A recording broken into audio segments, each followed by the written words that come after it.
Sore semuanya, perkenalkan nama saya Marta Huta Soid dengan NIM 2503010026. Yang saya hormati Ibu dosen pengampu mata kuliah pembelajaran berbasis teks dan teman-teman sekalian. Di sini saya akan mempresentasikan hasil analisis serta rekomendasi perbaikan kurikulum pada sekolah yang telah saya kajikan. Pada yang pertama itu adalah kurikulum.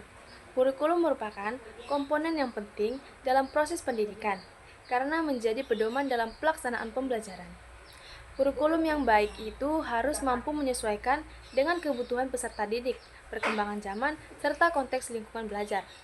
Berdasarkan hasil analisis yang telah dilakukan, ditemukan beberapa permasalahan dalam pelaksanaan kurikulum di sekolah yang dianalisis, baik dari segi perencanaan, pelaksanaan, maupun evaluasi pembelajaran.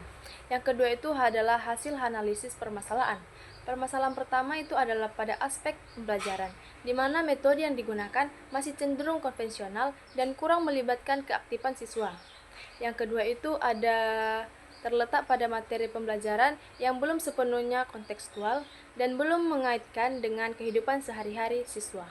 Permasalahan ketiga itu adalah pada aspek penilaian, yang masih berfokus pada hasil akhir dan belum mengoptimalkan penilaian proses. Selain itu juga, penggunaan media belajar juga masih terbatas, sehingga pembelajaran kurang menarik dan kurang interaktif. Pada yang ketiga itu ada rekomendasi perbaikan kurikulum. Berdasarkan permasalahan tersebut, berikut beberapa rekomendasi perbaikan yang dapat dilakukan. Yang pertama itu, guru perlu menerapkan metode pembelajaran yang lebih inovatif seperti pembelajaran berbasis masalah atau diskusi kelompok agar siswa lebih aktif dan kritis. Yang kedua itu, materi pembelajaran perlu dikaitkan dengan konteks kehidupan nyata siswa agar lebih mudah dipahami dan relevan.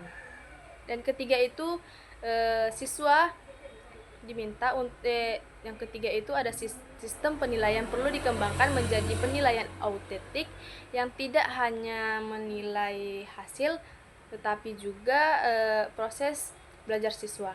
Dan keempat itu kegunaan media pembelajaran perlu ditingkatkan, misalnya dengan manfaatkan teknologi seperti video pembelajaran atau presentasi interaktif. Dan yang kelima itu perlu diadakan pelatihan bagi guru agar mampu mengimplementasikan kurikulum secara optimal. Dan yang terakhir itu masuk bagian penutup.